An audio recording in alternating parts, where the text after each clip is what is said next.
जशी जशी नवीन पिढी बदलते तसे नवीन पिढीतील ज्ञान वाढत आहे। ज्याप्रमाणे संगीतकार व गायक दररोज रियाज करून सुंदर गाणे गातात, त्याचप्रमाणे प्रत्येकाने दिलेल्या अभ्यासाचा सराव करून ज्ञान मिळवण्याचा प्रयत्न करावा।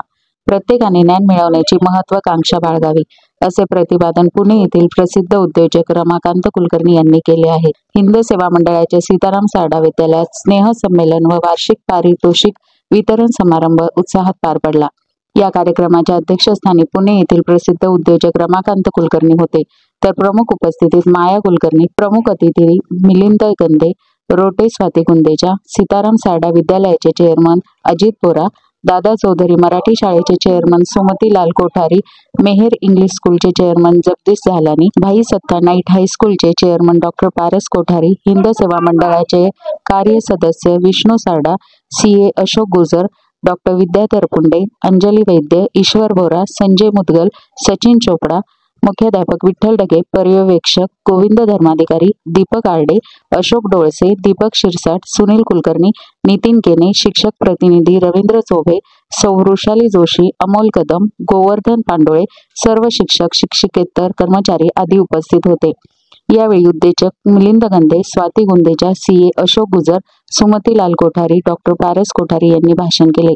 प्रास्ताविकात अजित बोरा यांनी केले। वार्षिक अहवालाचे वाचन मुख्याध्यापक विठ्ठल डगे यांनी केले। सूत्रसंचालन नितीन केने यांनी केले, तर आभार गोविंद धर्माधिकारी यांनी मानले। एक नारा मी सगळ्यांना देतीये, तो नारा सगळ्यांनी रिपीट करायचा आहे।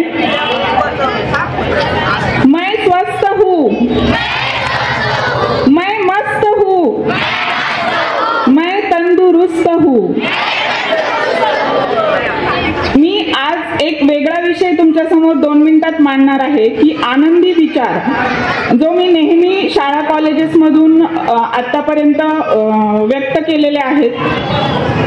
आपल्याला शाळा कॉलेजेस मधून शिक्षण मिळतं, म्हणजे ज्या वर्गाचं त्या वर्गाचं शिक्षण, एज्युकेशन आपल्याला मिळतं, पण आपल्याला विचारांवर कसा कंट्रोल ठेवला पाहिजे किंवा विचार किती महत्त्वाचे आहेत आपल्या लाईफमध्ये, तर त्या विचारांवर मी आज तुमच्याशी बोलणार आहे। सर्वप्रथम तेजगुरु सरश्रींना अनंत कोटी वंदन नमन। मी हॅपी थॉट्स या संस्थेशी गेल्या 10 वर्षापासून जुडलेली आहे आणि आपले विचार सुंदर असतील तर आपलं भविष्य नक्कीच सुंदर होऊ शकतं, या वाक्यावर माझा खूप विश्वास आहे आणि मी तो स्वतः अनुभवलेला आहे। लाखाची गाडी एका चावी आणि ब्रेकवर अवलंबून असते। लाखाची गाडी एका चावी आणि ब्रेकवर अवलंबून असते। कोटींचं घर एका कुलूप आणि किल्लीवर अवलंबून असतं। तसंच आपलं व्यक्तिमत्व सुद्धा आपल्या विचार आणि स्वभावावर अवलंबून असतं। गाडीचा तोल गेला की अपघात, कुलूपाला तडा गेला की घराची चोरी होते। तसंच विचार आणि स्वभावाचा तोल गेला किंवा तडा गेला तर माणूस माणसातून उठतो।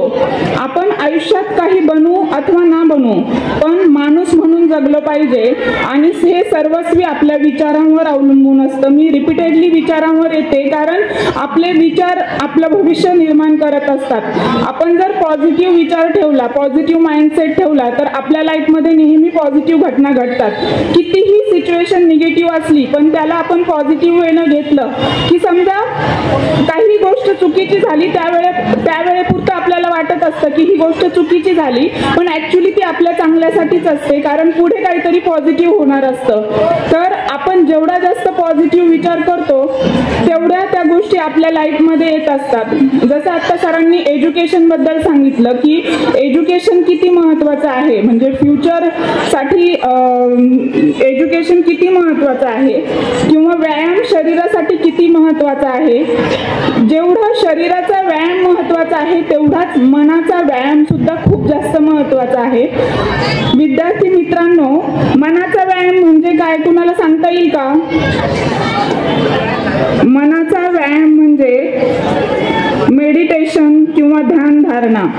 मेडिटेशन आपल्या लाईफमध्ये खूप मोठं काम करतं। हे फक्त बोलण्यासाठी नाहीये, याचा अनुभव आम्ही कित्येक वर्ष घेत आहोत। जेव्हा आपण मनावर ताबा ठेवतो किंवा मनावर आपण कंट्रोल ठेवतो, ध्यान करतो, तर त्या ध्यानातून आपल्या आपल्याला एक वेगळी ताकद मिळते आणि ही ताकद आपल्याला आपल्या सक्सेसफुल लाईफसाठी खूप जास्त उपयोगी पडते.